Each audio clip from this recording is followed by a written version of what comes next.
The security cameras at Forest Lawn Memorial Park captured something that would shake the entertainment world to its core. It was 2:47 a.m. on a cold October night when groundskeeper Thomas Rodriguez made his routine patrol through the celebrity section of the cemetery. The beam from his flashlight swept across the manicured lawns and marble monuments, casting long shadows between the towering oak trees. Thomas had worked these grounds for 15 years. He knew every headstone, every flower arrangement, every bench where grieving visitors came to pay their respects. But tonight, something felt different. The air carried an unusual tension, like the moments before a thunderstorm breaks open the sky. As he approached the Holly Terrace section, his footsteps slowed. The great mausoleum loomed ahead, its classical architecture imposing even in darkness. This was where the king of pop rested, sealed behind thick walls that had protected his remains for over a decade. The bronze doors gleamed under the pale moonlight, their surface etched with intricate designs that told stories of eternal peace. Thomas stopped walking entirely when he saw it. The heavy bronze doors, which required special keys and authorization to open, stood slightly ajar. A thin sliver of darkness beckoned from within, like a mouth barely open to whisper secrets. His heart began racing as he fumbled for his radio with trembling fingers.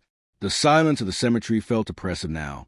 Even the usual night sounds, the distant hum of traffic, the rustle of leaves in the breeze, seemed to have vanished. Thomas aimed his flashlight at the entrance, but the beam seemed to be swallowed by the darkness beyond those doors. Whatever lay inside remained hidden, waiting. He pressed a button on his radio. "Base, this is Rodriguez. I need backup at the Great Mausoleum immediately. We have a security breach." His voice cracked slightly as he spoke, betraying the fear that was building in his chest like a living thing. The response crackled back through static. "Copy that, Thomas. Units on their way. Do not enter the building. Repeat, do not enter." But Thomas couldn't look away from those doors. In his 15 years of working here, they had never been left open. Never. The protocol surrounding this particular resting place was stricter than those protecting national monuments. Multiple locks, electronic security systems, and round-the-clock monitoring ensured that no one could disturb the peace of the legendary performer who lay within. As he waited for backup, Thomas noticed something else that made his blood run cold. Fresh footprints in the soft earth leading to and from the mausoleum. Multiple sets, indicating that whoever had been here wasn't alone. The prints were deep, suggesting the intruders had been carrying something heavy. The implication sent chills down his spine. His radio crackled again. "Rodriguez, what's your visual? Can you see any signs of vandalism or disturbance?" Thomas moved closer, his flashlight beam dancing nervously across the ground. That's when he saw them, scattered white rose petals leading like a trail from the doors across the grass. But these weren't the carefully arranged flowers that fans typically left. These petals were trampled, crushed, and mixed with something that looked disturbingly like dirt. Fresh dirt. "Base," Thomas whispered into his radio, his voice barely audible. "I think someone's been digging." The next few minutes felt like hours as Thomas stood guard, his imagination running wild with possibilities. Who would dare disturb the sacred place? What could they have wanted? The questions multiplied in his mind like shadows stretching across the cemetery grounds. When the backup security team arrived, their faces reflected the same mixture of disbelief and dread that Thomas felt. Captain Sarah Martinez, head of cemetery security, emerged from the lead vehicle with a grim expression that spoke of years dealing with the unthinkable. "How long have the doors been open?" she asked, pulling on latex gloves with the practiced efficiency of someone who had dealt with crime scenes before. "I discovered them at 2:47 a.m., Thomas replied. "They were locked when I made my last round at midnight. I'm certain of it." Martinez nodded, then turned to address a team. "Nobody enters until we know what we're dealing with. Call the police and notify Forest Lawn's executive director. And get those TV news vans away from the front gates. Word travels fast in this city." As if summoned by her words, the distant sound of helicopter rotors began to fill the night air. News crews had somehow gotten wind of the situation. Within hours, the cemetery would be surrounded by reporters, fans, and curiosity seekers, all demanding answers to questions that no one were prepared to answer. Thomas watched as crime scene tape was stretched around the mausoleum, transforming the peaceful resting place into something that looked more like the aftermath of disaster. The yellow plastic fluttered in the wind like warning flags, announcing to the world that something terrible had happened in this place where the king of pop was supposed to rest in eternal peace. Detective Maria Santos had seen many strange cases during her 20-year career with the Los Angeles Police Department, but nothing had prepared her for the scene that greeted her at Forest Lawn Memorial Park. As she ducked under the yellow crime scene tape, the gravity of the situation settled on her shoulders like a heavy cloak. The media circus outside the cemetery gates was unlike anything she had witnessed. Hundreds of Michael Jackson fans had gathered, some holding vigils with candles and flowers, others demanding answers from the police officers keeping them at bay. The King of Pop's devoted followers had traveled from across the globe to be here, their faces etched with worry and disbelief. Detective Santos. Captain Martinez approached with a clipboard thick with initial reports.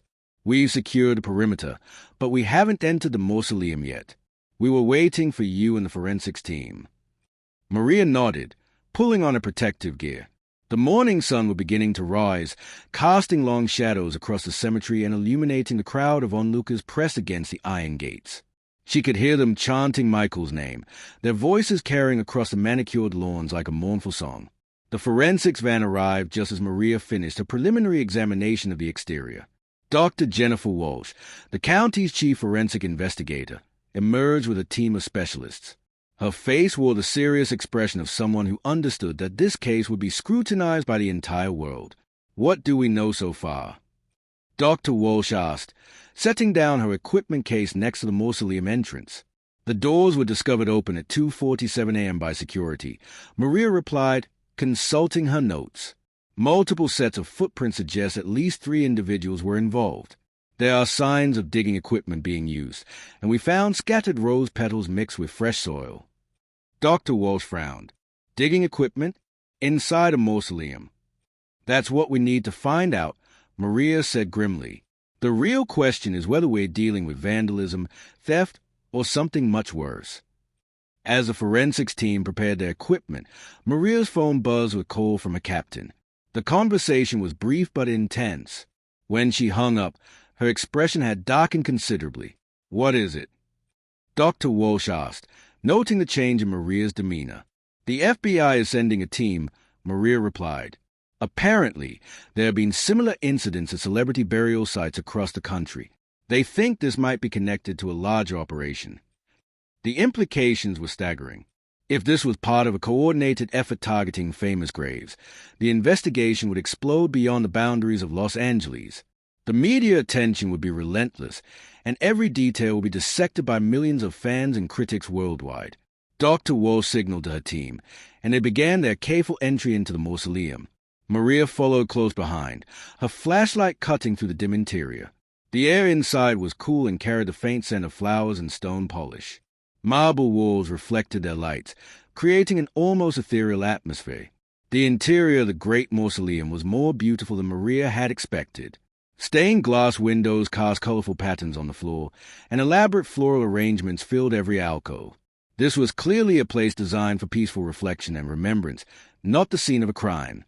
But as they moved deeper into the building, signs of the intrusion became unmistakable.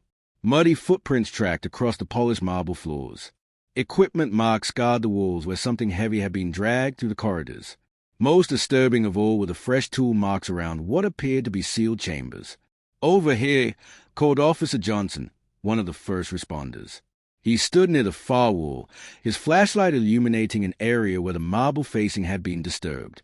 It looks like someone tried to break through the wall itself. Dr. Walsh approached with a camera, documenting every detail. The tool marks were deep and recent, suggesting that whoever had done this had brought professional-grade equipment. This wasn't the work of amateur vandals or grieving fans. This was something much more serious. Detective, Dr. Walsh called out, her voice echoing in the stone chamber.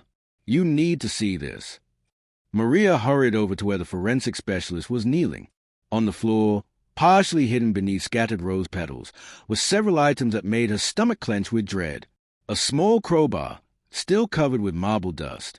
A high-powered drill bit that had clearly been used recently. And most disturbing of all, a set of official-looking documents that appeared to be building schematics and burial records. This was planned, Maria said, studying the evidence. Whoever did this had inside information about the layout and construction of this place.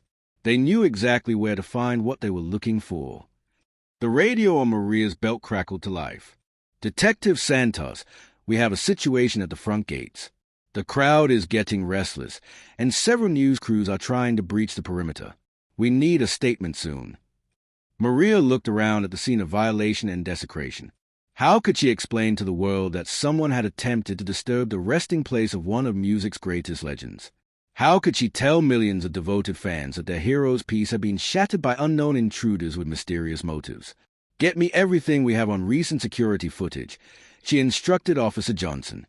"I want to know who had access to this place in the past week. Check employment records, visitor logs, and any maintenance or construction crews that might have been working in the area." As the investigation team continued their work, Maria stepped outside to address the growing crowd. The morning sun was now fully up, and the cemetery had transformed into a media battlefield. Reporters shouted questions over the noise of helicopter rotors while fans pressed against the security barriers, desperate for information about their beloved King of Pop. Standing at the podium that had been hastily erected, Maria looked out at the sea of concerned faces. Behind her, the great mausoleum stood like a wounded monument, its sanctity forever changed by the events of the previous night. She cleared her throat and began to speak, knowing that her words would be broadcast to millions of people around the world. The breakthrough in the investigation came from an unexpected source. While Detective Santos and a team methodically processed the crime scene, a security guard from the cemetery's main office arrived with footage that would change everything they thought they knew about the case. "Detective?" Officer Rodriguez approached with a laptop computer, his face pale with excitement and fear. "You need to see the surveillance footage from 3 nights ago. We almost missed it because the timestamp was corrupted, but our tech guy managed to restore it." Maria gathered around the laptop screen with Dr. Walsh and Captain Martinez. The grainy black and white footage showed the entrance of Forest Lawn Memorial Park at 11:30 p.m. For several minutes, nothing appeared unusual, just the empty parking lot and security gate standing silent in the darkness. Then, at 11:47 p.m., a white van with no visible license plates pulled up to the service entrance. 3 figures emerged, dressed in dark clothing and carrying what appeared to be professional equipment. But what made Maria's blood run cold wasn't their presence. It was how easy they gained access to the restricted area. "They have keys," Dr. Walsh observed, pointing at the screen. "Look how smoothly they opened the gate. No cutting, no forced entry. Someone gave them authorized access." The implications hit everyone simultaneously. This wasn't just a case of grave robbing or vandalism. Someone with legitimate access to Forest Lawn Memorial Park had orchestrated this intrusion. The violation of Michael Jackson's resting place was an inside job. Maria's phone rang, interrupting their analysis. The caller ID showed FBI agent David Kim, the federal investigator assigned to coordinate with local authorities. His voice was tense when she answered. "Detective Santos, we've received intelligence that might be connected to your case," Agent Kim said. 3 days ago, a private collector in Switzerland placed an order through underground channels for what he described as authentic Michael Jackson memorabilia. The price he was willing to pay would make most people's heads spin. "What kind of memorabilia?" Maria asked, though she dreaded the answer. "According to our source, he specifically requested items that could only be obtained from the burial site itself. Hair samples, fabric from burial clothing, even jewelry that might have been interred with the body. We're talking about tens of millions of dollars for the right items." The investigation had just taken a dark turn into the world of celebrity death memorabilia, a twisted market where the possessions and remains of famous people commanded astronomical prices. Maria had heard rumors about such collectors, but had never imagined they would target someone as beloved and protected as a king of pop. "We need to expand this investigation immediately," Maria told her team. "Get me a list of everyone with access to the cemetery in the past month. Security guards, maintenance workers, administrative staff, funeral directors, everyone. And I want to know about any recent employee terminations or disciplinary actions." While the team scattered to gather information, Maria returned to the mausoleum for a more thorough examination. The morning sun now streamed through the stained glass windows, creating colorful patterns on the marble floors where the intruders had walked just days earlier. Dr. Walsh was documenting tool marks near one of the sealed chambers when she called out with urgency in her voice. "Detective, I found something significant. These aren't random attempts to break into the wall. Someone was following architectural blueprints with surgical precision." Maria joined the forensic specialist, who was pointing to a series of carefully measured holes that had been drilled into the marble facing. The pattern was too precise to be accidental, too professional to be the work of amateurs. They knew exactly where the main chamber was located. Dr. Walsh continued. These drill holes were positioned to create an access point that could be sealed again without obvious detection. If the security guard hadn't made his rounds early, we might never have known this happened. The radio crackled with Officer Johnson's voice. "Detective, we found something in the cemetery's employee records. James Mitchell, a maintenance supervisor who's worked here for 8 years, was terminated last week for selling celebrity burial information to unauthorized parties." Maria felt pieces of the puzzle clicking into place. "Where's Mitchell now?" "That's the problem," Johnson replied. "He hasn't been at his registered address for 5 days. His neighbors say he packed up suddenly and left without saying where he was going." The investigation now had a prime suspect, but Maria sensed they were still missing crucial pieces of the story. As she walked through the mausoleum, studying every detail of the attempted break-in, her phone buzzed with a text message from an unknown number. The message contained only an address and the words, "If you want to know what really happened to the King of Pop, come alone. You have 2 hours." Maria stared at the screen, her mind racing through the possibilities. This could be a trap set by the perpetrators, or it could be someone with information crucial to solving the case. Either way, she couldn't ignore it. The world was watching this investigation, and millions of Michael Jackson fans deserved answers. She showed the message to Dr. Walsh, who immediately shook her head. "You can't seriously be considering going to a meeting set up by an anonymous source. This is dangerous setup written all over it." "But what if it's someone who knows what happened?" Maria replied, "What if it's our only chance to find out who's behind this and whether they succeeded in taking anything?" The debate was interrupted by Captain Martinez's arrival with news that made the decision even more complicated. "Detective, we just received word from the cemetery's executive director. He has been reviewing the burial records, and there's something he needs to discuss with you privately." Maria followed Captain Martinez to a quiet corner of the mausoleum, away from the bustling forensics team. The cemetery director, a distinguished man named Robert Thornton, looked like he'd aged 10 years since the previous night. "Detective Santos," Thornton began, his voice barely above a whisper, "there's something about this case that you need to know. Something that could change everything we think we understand about what happened here." He paused, looking around to ensure they weren't being overheard. When he continued, his words sent a chill through Maria that had nothing to do with the cool air of the stone building. "The chamber they were trying to access, it's not the one where Michael Jackson is buried. According to our most confidential records, the King of Pop's actual resting place has been kept secret from everyone except 3 people. What the intruders found, or tried to find, wasn't what they were looking for." The revelation hit Maria like a physical blow. If the intruders had been working with inside information and professional equipment, but had targeted the wrong location, it meant that either their source was misinformed, or there was an even deeper conspiracy at work than anyone had imagined. The address in the anonymous text message led Detective Santos to an abandoned warehouse in the industrial district of Los Angeles.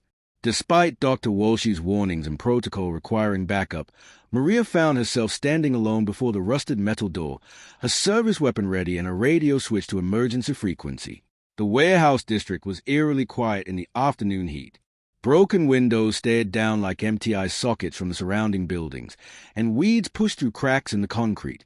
This was a kind of place where secrets came to die, and Maria couldn't shake the feeling that she was walking into something far more dangerous than a simple grave robbing case. She pushed open the heavy door and stepped into the darkness beyond.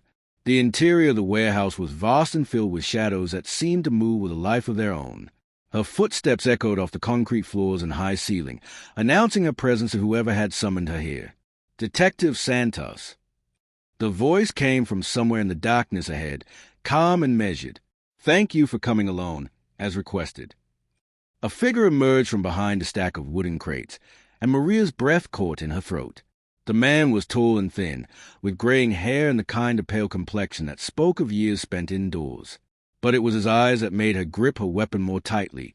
They held the intense focus of someone who had seen too much and carried too many secrets. "Who are you?"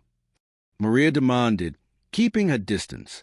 "And what do you know about the break-in at Forest Lawn?" The man smiled, but there was no warmth in the expression. "My name is Dr. Richard Kellerman, and I used to be the chief pathologist for Los Angeles County. I was also one of the 3 people who knew the truth about Michael Jackson's burial." Maria felt her heart skip a beat. One of 3 people. "The only one still alive," Dr. Kellerman replied, his voice heavy with implications that made the warehouse seem even colder. "The other 2 died in what were officially ruled as accidents over the past 6 months. Car crash and house fire. Very convenient accidents." The pieces of a much larger, more sinister puzzle began forming in Maria's mind. "Are you saying that someone has been systematically eliminating people who knew where Michael Jackson was really buried?" Dr. Kellerman nodded slowly. "The burial that the world witnessed, the ceremony at Forest Lawn, the sealed chamber that your intruders tried to access, it was all an elaborate deception. The Jackson family, in cooperation with certain government agencies, decided that the King of Pop's actual remains needed to be protected from exactly the kind of violation that happened 3 nights ago." Maria lowered her weapon slightly, her mind racing to process this information. Government agencies? Why would they be involved? Because Michael Jackson wasn't just a pop star, detective. In the months before his death, he had uncovered information that could have brought down some very powerful people. Information about financial corruption, political manipulation, and connections between the entertainment industry and organized crime that went to the highest levels of government. The warehouse seemed to grow even quieter as Dr. Kellerman's words sank in. Maria had stumbled into something that went far beyond grave robbing or celebrity memorabilia theft. This was about secrets that someone was willing to kill to protect. The people who broke into Forest Lawn weren't random criminals, Dr. Kellerman continued. They were professional operatives working for individuals who believed that Michael took certain documents to his grave, documents that could destroy careers and bring down empires. "Where is he really buried?" Maria asked, though she wasn't sure she wanted to know the answer. Dr. Kellerman reached into his jacket and pulled out a manila envelope. "The location is in here, along with photographs and documentation that prove everything I've told you. But, detective, once you open that envelope, your life will be in danger. There are people who have already killed to keep this secret, and they won't hesitate to kill again." Maria stared at the envelope, understanding that she was at a crossroads that would define not just this case, but possibly the rest of her life. The simple investigation into a cemetery break-in had evolved into something that threatened to expose corruption at the highest levels of society. "Why are you telling me this?" she asked. "Why risk your own life to give me this information?" "Because I'm dying," Dr. Kellerman replied matter-of-factly. "Terminal cancer, 6 months at most. And because Michael Jackson deserves to rest in peace, wherever that might be. The attempts to disturb his remains, the killing of people who knew the truth, it all has to stop." Before Maria could respond, the sound of car engines filled the air outside the warehouse. Multiple vehicles, moving fast and with purpose. Dr. Kellerman's face went pale as he heard them. "They found us," he whispered urgently. "Take the envelope and go. There's a back exit through the loading dock. Whatever you do, don't let them get that information." Maria grabbed the envelope and ran toward the rear of the warehouse as the front doors burst open with a crash. Shouts and the sound of running feet echoed through the cavernous space behind her. She could hear Dr. Kellerman's voice, calm and dignified even in the face of danger, as he spoke to whoever had found them. "Gentlemen, I think we need to have a conversation." She didn't wait to hear what happened next. The loading dock exit led to an alley that connected to the main street. Maria's police training kicked in as she navigated through the industrial maze, using parked trucks and abandoned equipment as cover while she made her way back to her vehicle. Her hands shook as she started the engine and drove away from the warehouse district. In the rear-view mirror, she could see black SUVs surrounding the building where she had just been. Whatever was happening to Dr. Kellerman, she couldn't help him now. Her priority was getting the envelope to safety and figuring out what to do with the explosive information it contained. As she drove back toward the city center, Maria's radio crackled with urgent messages from her department. The investigation at Forest Lawn had taken another dramatic turn.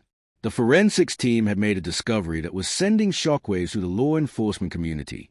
"All units, we need Detective Santos back at Forest Lawn immediately," came Captain Martinez's voice. "We found evidence that the break-in was just a distraction. The real crime happened somewhere else entirely." Maria's grip tightened on the steering wheel as she realized her conspiracy was even deeper than Dr. Kellerman had revealed. The envelope on the passenger seat seemed to burn with the weight of its secrets, and she understood that opening it would change not just the investigation, but everything the world thought it knew about the death and burial of the King of Pop.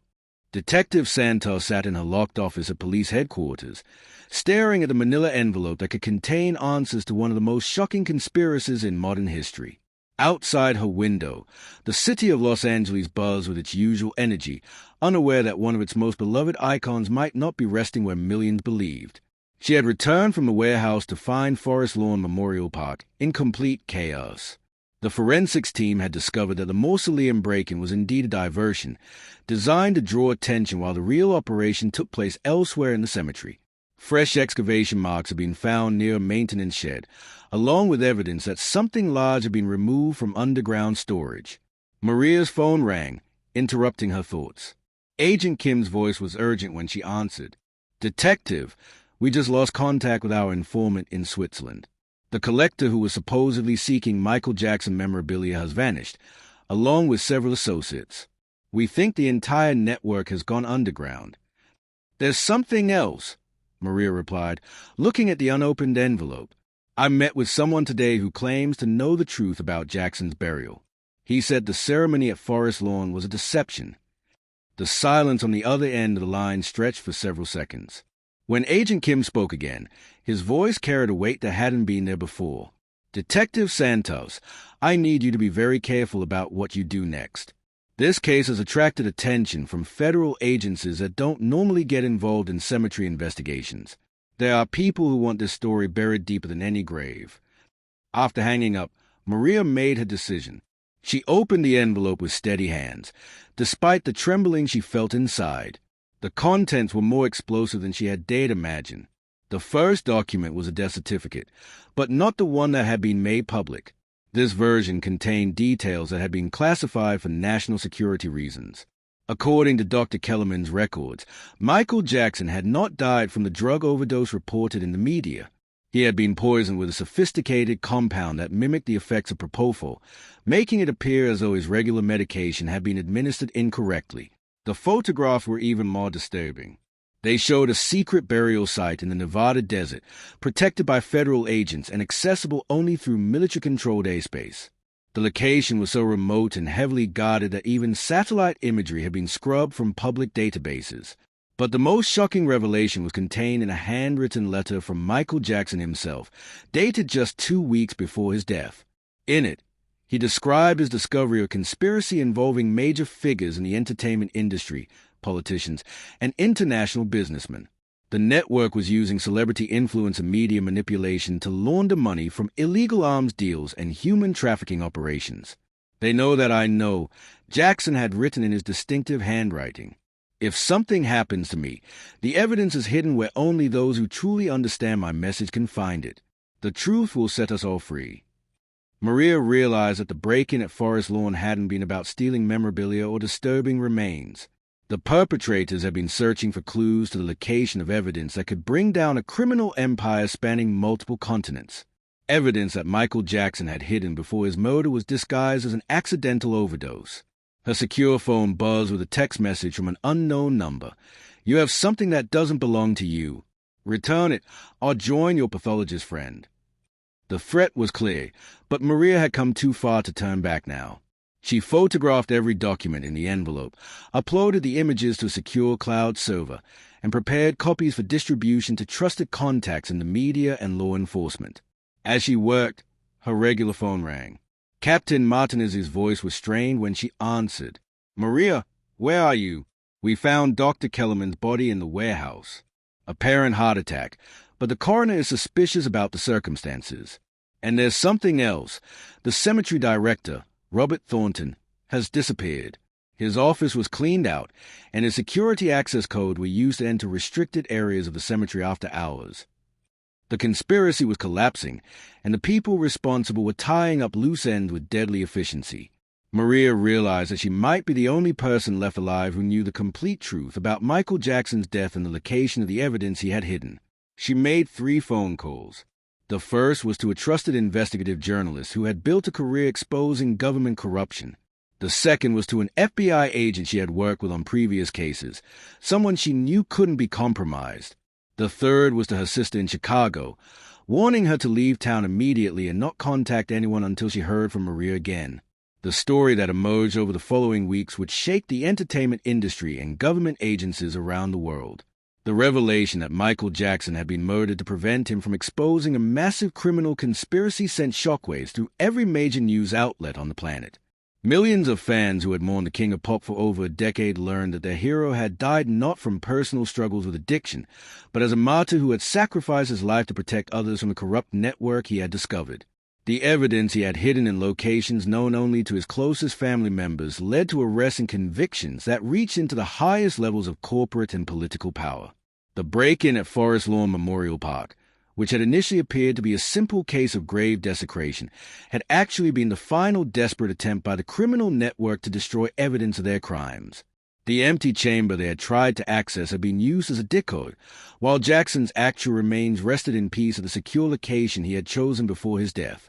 Detective Santos received commendation for her investigation, but she knew that the real credit belonged to Dr. Kellerman, who had given his life to ensure that the truth finally came to light. In his final act, he had made certain that Michael Jackson's legacy would be defined not by the circumstances of his death, but by his courage in standing against corruption and injustice. As the sun set over Los Angeles, fans gathered at Forest Lawn Memorial Park for a vigil unlike any that had come before. They weren't mourning a tragic loss anymore, but celebrating the life of a man who had been even braver than they had ever imagined. The King of Pop had truly earned his crown, not just through his music, but through his willingness to fight for what was right, even when it cost him everything. The disturbed resting place at Forest Lawn became a symbol of resilience and truth. Though Michael Jackson's body lay elsewhere, protected and peaceful, his spirit lived on in the justice that his sacrifice had finally achieved. The shocking discovery that had begun with security guards' midnight patrol had revealed not just a location of hidden evidence, but the true character of a man who had used his final days to ensure that justice would eventually prevail. In the end, the fans' reactions to the shocking discovery weren't of anger or grief, but of pride. Their beloved King of Pop had been a hero in ways they had never known, and his resting place, wherever it truly was, could finally be at peace.